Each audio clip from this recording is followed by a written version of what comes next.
Hi, my name is Andrew. I'm a senior finance major here at Bentley University, and I am the biggest Orioles fan.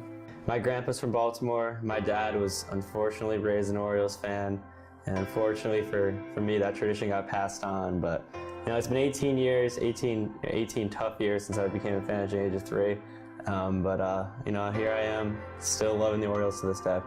It's a roller coaster though, it's one of those things where they were terrible during my whole childhood, and then there was this stretch from 2012 to 2016 where they were actually the best team in the American League, and now we're back to the worst team in Major League Baseball right now. So.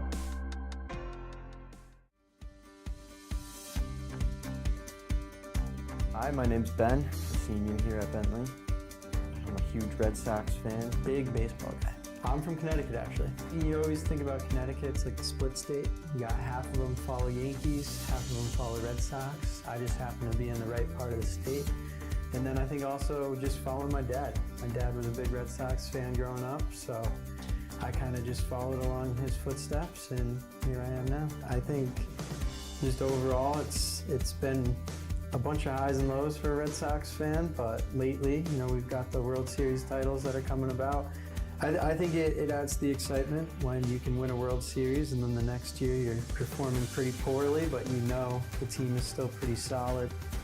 Ben and Andy have been roommates and best friends since freshman year of college. With the love of baseball for the both of them and the love of the Red Sox and the Orioles, two rivals, I wanted to know just what it was like in the dynamic of their home as rivals.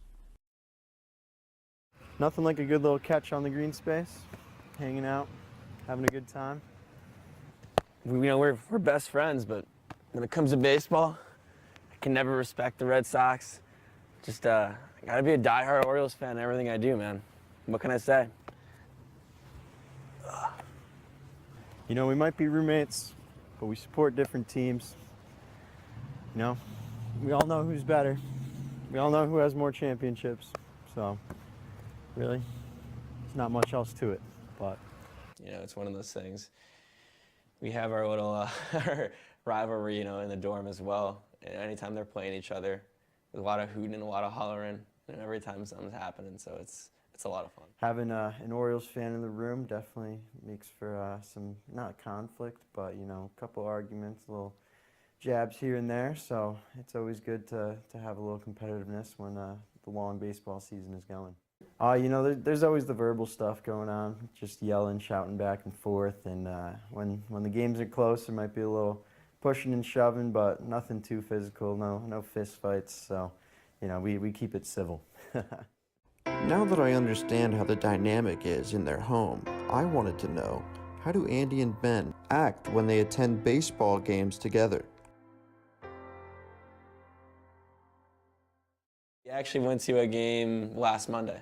It was great. There are times where he's giving me crap, I'm giving him crap, back and forth. Right now, it's pretty bad. The Orioles have come out on top in the past two, and even this past game we went to a couple weeks back, Chris Davis was having that terrible streak of 0 for 54, and made a little bet on a home run, if he could hit a home run or not. So this was probably the biggest $20 one we had, and what happens, we move into the bleacher seats, and Chris Davis hits a dinger. They win 8-2, so Sox got to turn it around. The Orioles have been playing kind of crappy lately, but they came away with a victory, 8-2 win. And for me, just going to the game at Fenway, I was like the only Orioles fan there, and I just enjoyed every second of it. I was out there screaming. Ben's telling me to shut up, and it was great. 4 years of being roommates. 4 years of being best friends. 4 years of ruthless rivalry. I had to pose the question to Ben and Andy. How can two best friends have such bitterness towards one another's biggest passion in life and remain so close with each other?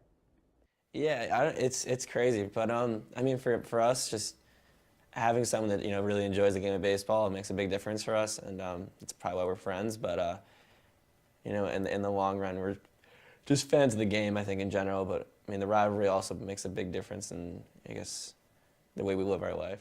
Yeah, I think it's good to have that little rivalry and conflict. It just boosts competitiveness. So you can keep up with your friends, and it gives us something to look forward to. As I mentioned, it's a long baseball season, so if you can find ways here and there to have some conflict and have those games, like, it really makes it more entertaining, keeps you involved, keeps you as a fan, like it's what you want. So that's it's definitely a positive, having the different views on it, different supporting teams.